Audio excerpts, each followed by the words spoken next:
Hello and welcome back to Math Concepts. We are going to continue our discussion of the mathematics of personal finance and talk about compound interest.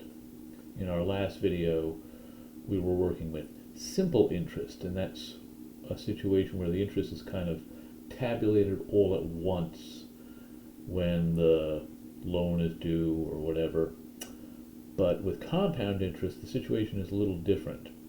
The percentage of interest that you earn is always the same, but interest earned in earlier periods is tacked on to the principal. So in later periods, you're earning the same percentage, but it's a percentage of a larger amount.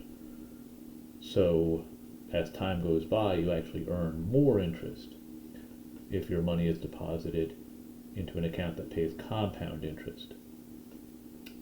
And most of your savings accounts, certificates of deposit, things like that, will pay compound interest. And also most of your larger loans will be compound interest loans rather than simple interest.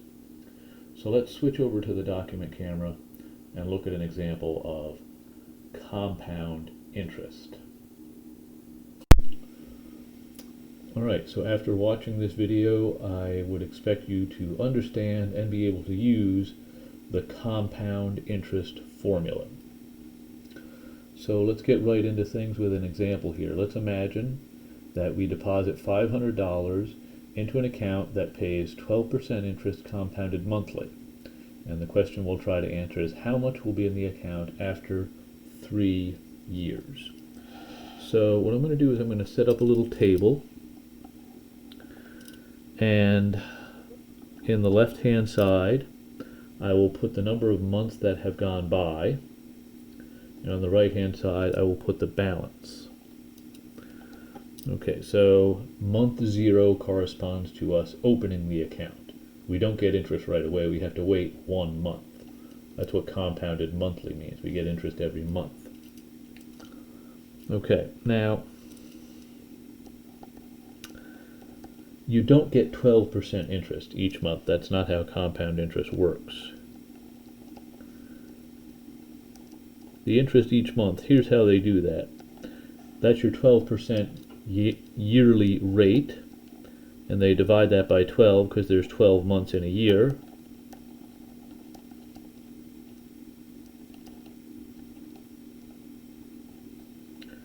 Okay, so you are actually going to get 1% interest each month.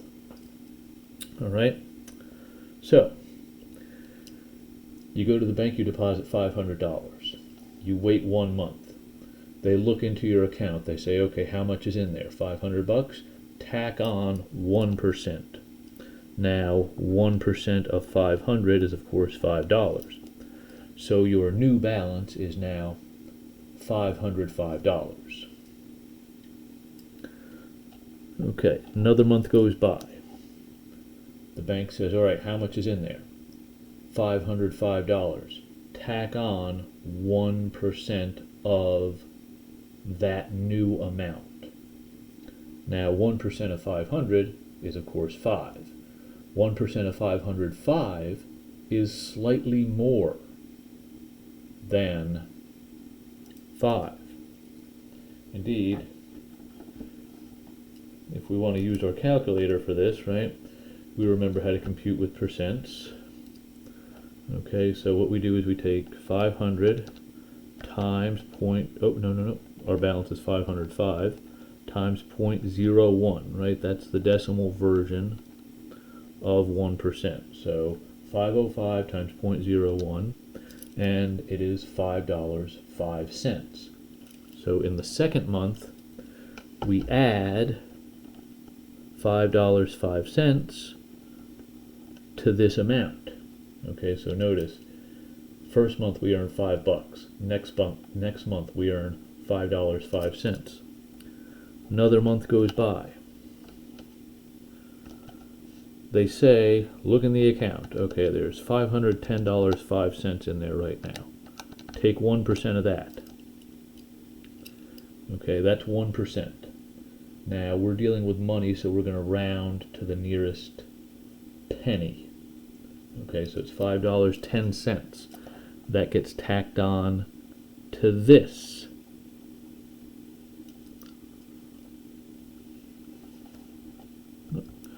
I put $510.50. It should have been $510.05. Now we're going to tack on $5.10 to this amount right here, leaving us with $515.15. Another month goes by. Okay. In our balance, we have $515.15. We take 1%, and then we add that on. $5.15. So what we got here is $520.30. Okay, so each month we get slightly more interest. Okay, now of course doing it this way to figure out how much I would have in 3 years was certainly possible. I could do it, but it would be very inefficient.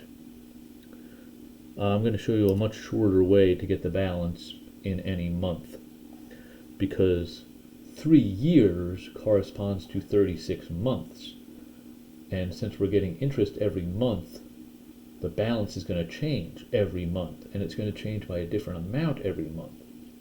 Okay, so the way I've been looking at it right now, not the best way to do things. Here's a slightly better way to think of things.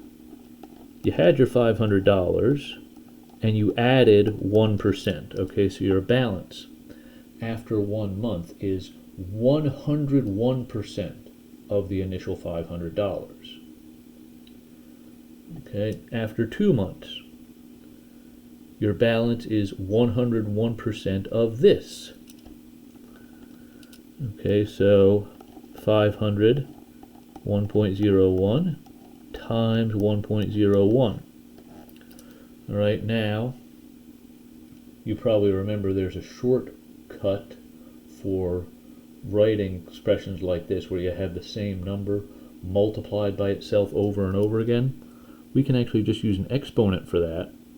So instead of writing the 1.01 twice, we can just do 1.01 squared.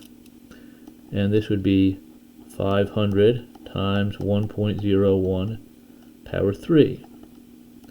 500 times 1.01 power 4.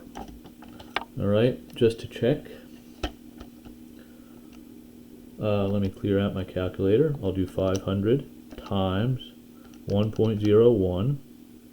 On this calculator, there's my exponent key right there. Okay, 500 times 1.01. Let's do power 3 and see what happens. Okay, so 3 months deals with a power of 3, and we get $515.15. Once again, remember we're dealing with money, so we would round to 2 decimal places here. Okay, so this formula gives us a very convenient way to get the balance in any month without knowing the balance in the previous month, because that's the original way I was doing it, which was going to take a heck of a long time to get to 3 years. Okay, but here what we'll do is we'll just take 500, 1.01 power 36, because it's 36 months. So clear it out. 500 times 1.01 power 36. Okay, so we get $715.38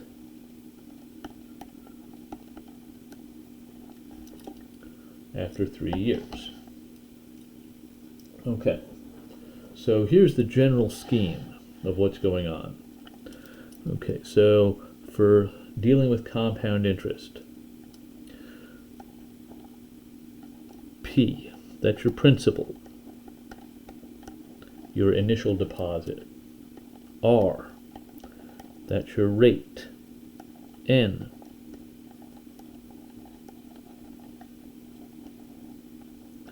that's your number of compoundings per year. T, that is time in years. Okay, so the formula for computing the amount that you end up with is you take your principal, we got our $500, 1 plus R over N. Okay, notice in the previous example, they took our interest rate, which was 12%, and divided it by 12. Okay, so that's the rate. That was the number of compoundings each year. We were dealing with monthly compounding, so we had 12 compoundings per year. Okay, the reason that the 1 plus is here is because you're keeping everything you started with plus an additional percentage every month. Okay, so you need that 1 there because you keep 100% of what you had plus this additional bit. And then the exponent is NT. Okay, in the previous example, the time in years was 3. 3 times 12 is 36. That's why that 36 was up there. Okay, so this is our compound interest formula. Okay, so we are going to use this whenever we need to do computations with compound interest.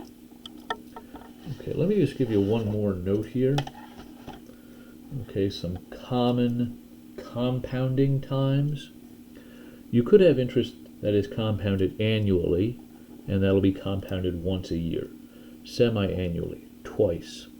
You could have interest compounded quarterly, which is 4 times a year. Monthly, which we saw in the example, is 12.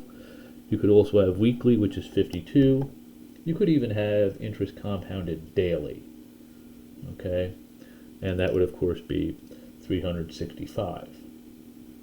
Okay, so this is the number of compoundings per year for these various common compounding times.